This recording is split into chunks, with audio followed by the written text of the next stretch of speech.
총환자루 없이 맨몸으로 전쟁터에서 홀로 70여 명의 부상병을 구한 한 영웅. 누구도 할 수 없는 일을 해낸 한 남자의 이야기.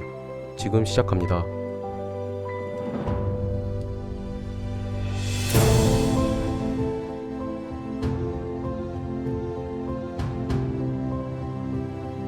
(1919년) 미국 버지니아주 린처버그. 그는 가난한 목수의 아들로 태어납니다. 대공황 시기 선박 페인트 도장공으로 일을 하던 그는 2차 세계대전이 터지면서 대체복무 요청을 거절. 1942년 4월 형 해럴드 도스에 이어서 입대를 하게 됩니다. 절실한 기독교 신자였던 그는 살인을 금지하는 계명을 지키길 원했고 그는 선택을 했습니다. 바로 총을 들기를 거부한 것입니다. 그렇게 살인을 하지 않기 위한 신념을 가지고 집총을 거부하고 의무병으로 자원 지원을 합니다. 이후 훈련소에서 그는 고문관으로 찍히게 됩니다. 동료들에겐 비난과 조롱의 대상이 되었으며 이미 결혼한 상태임에도 외출 외박 무엇도 할 수 없었습니다. 하지만 끝내 집총을 하지 않는 권리를 부여받고 부대 내 유일한 비무장 의무병이 됩니다. 드디어 원하던 의무병이 된 그는 미 육군 제77 보병사단에 배치되어 본격적으로 2차 세계대전에 참전하게 됩니다. 그리고 영화 속 배경인 오키나와 전투에 참여합니다.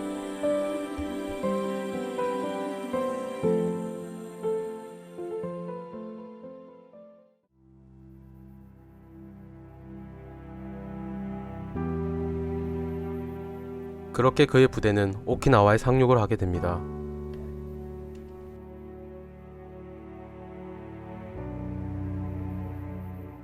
(1945년 5월 5일) 오전 11시 미 육군 지휘부는 마에다 벼랑 반대편 일본군 지휘소를 점령하라는 명령을 내립니다. 그리하여 데스몬드가 속해 있던 307연대 1대대 200여 명이 진격을 하게 됩니다. 하지만 미군의 오판으로 인하여 매복하고 있던 일본군에 의해서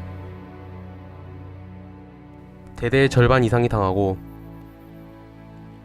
오직 살아남은 55명만 후퇴를 하게 됩니다. 그 순간 날아드는 포탄과 빗발치는 총알 속에서 모두가 후퇴하고 있는 상황 속에서 1대대 유일한 의무병인 그는 혼자서 의무병의 임무를 시작합니다. 부상당한 병사들을 들쳐업거나 끌어서 옮겨 밧줄로 묶어 안전지역으로 옮기고 120m나 되는 절벽을 오르고 내리며 병사들을 구합니다.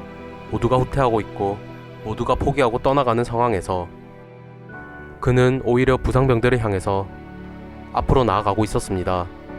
그가 얼마나 무모하게 임무를 수행한 정도였냐면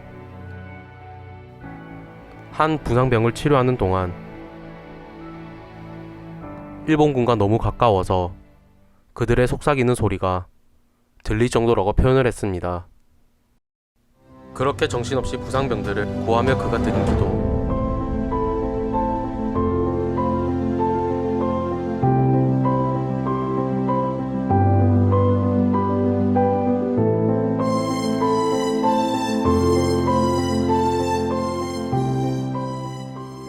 그렇게 그는 무려 12시간이라는 시간 동안 병사들을 구출하게 됩니다.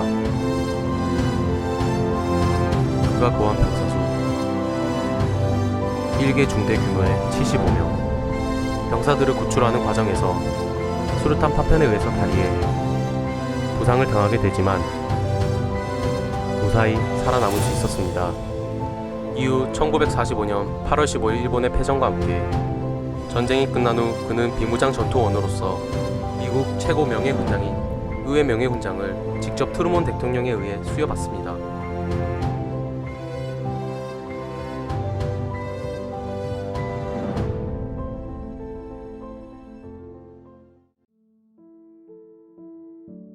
종전 후 그는 결핵 판정을 받고 하나의 패로만 여생을 살아갑니다. 1991년 아내 도로시를 교통사고로 잃은 뒤 2006년 향년 87세의 나이로 세상을 떠납니다. 집총을 거부하고 전쟁터로 뛰어든 자신의 신념, 마지막까지 그 신념을 지키며 홀로 부상병들을 구하며 진정한 희생정신을 보여준 군인, 그에게서 이 또한 다른 사랑의 표현이 아닐까 생각하게 됩니다.